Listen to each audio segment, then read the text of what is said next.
Let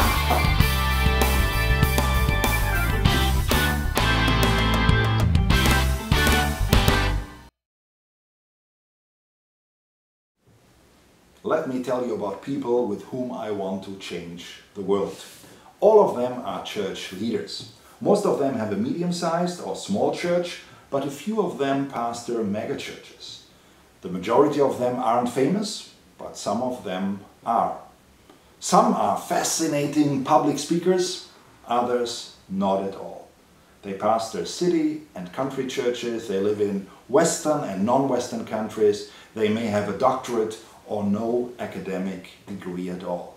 We call them the NCD Davids, inspired by the biblical story of David and Goliath. What do all of these NCD Davids have in common?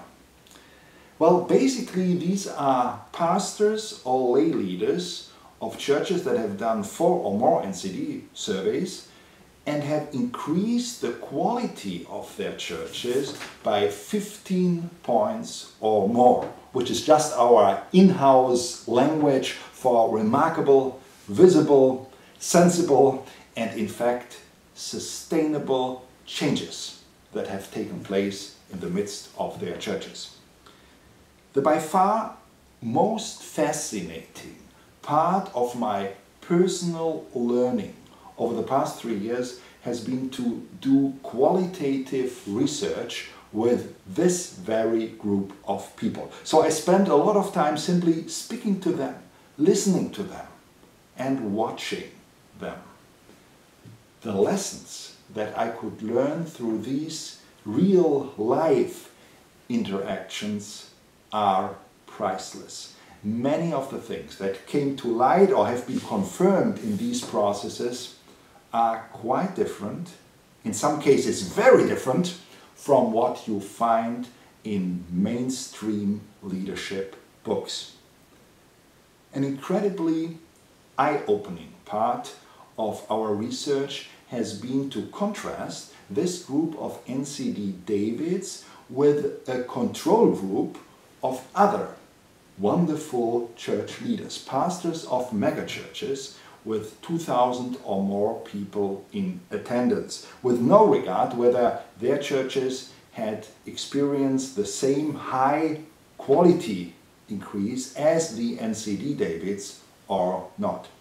So what we didn't try to identify was, what do all of these NCD Davids have in common? That would be far too simplistic a question to ask in order to get to the root of the matter. We wanted to find out, what do these NCD Davids have in common that distinguish them at the same time from the megachurch pastors?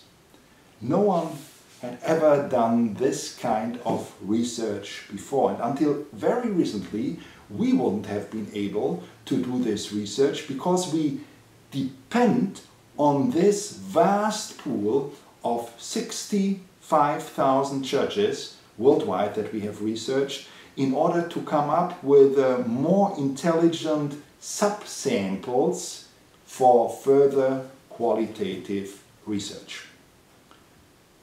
This kind of qualitative research has been so incredibly eye-opening for me that I decided to continue it throughout the next months, maybe even years. It's such a privilege to be surrounded by these leaders. They have deserved that we communicate their insights to a wide audience, and our churches have deserved to get in touch to this awesome pool of wisdom, know-how, and spiritual power.